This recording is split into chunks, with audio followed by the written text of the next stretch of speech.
सिंध में peoples party उम्मीदवारों की शाहाना इलेक्शन मुहिम मकरूज महकमा खुराक के अमीर मुलाजमीन वफादारी जाहिर करने के अनोखे अंदाज। महकमा फूड के हेड क्लर्क अकबर लाशारी ने खैरपुर की तरफ से पीपल्स पार्टी उम्मीदवार नफीसा शाह को सोने का ताज पहनाया। इलेक्शन कमीशन ने नोटिस लेते हुए हेड क्लर्क अकबर अली लाशारी को आज तलब कर लिया है।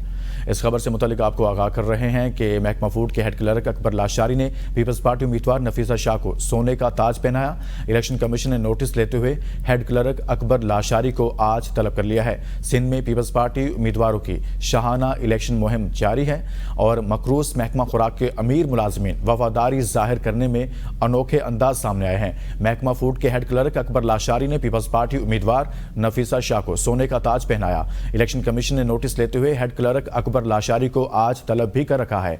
सिंध में पीपल्स पार्टी उम्मीदवारों की शाहाना इलेक्शन मुहिम जारी है।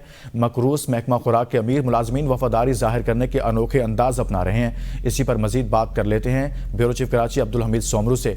अब्दुल हमीद सोमरू, बताइएगा हेड क्लर्क से मुतालिक आज क्या कहा गया? जो अकबर लाशारी हैं उन्होंने सोने का ताज पहनाया नफीसा शाह को, इलेक्शन कमीशन की जानिब से कोई इस पर नोटिस लिया गया है?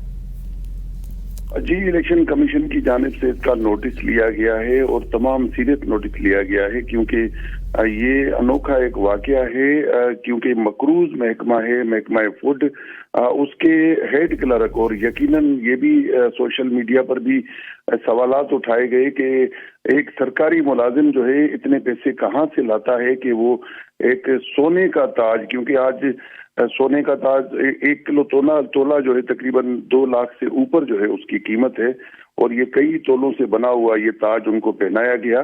तो सोशल मीडिया पर तनकीद और कंप्लेन वसूल होने के बाद जो है मॉनिटरिंग ऑफिसर की तरफ से ये जो है उनको शोकाज नोटिस जारी किया गया है और उनको आज तलब किया गया है इस हवाले से कि वो अपनी सफाई दें और बताएं कि उनको इतने पैसे कहाँ से आए और इस तरह की गैर कानूनी हरकत उन्होंने किस तरह की, क्योंकि सरकारी मुलाजिम को ये जेब नहीं देता और कानून में भी यही है कि वो किसी सियासी जमात की इस तरह से सरेआम जो है ना तो इलेक्शन मुहिम चला सकता है और ना ही कोई हिमायत कर सकता है। बहुत शुक्रिया अब्दुल हमीद सोमरू, ब्यूरो चीफ कराची बता रहे थे।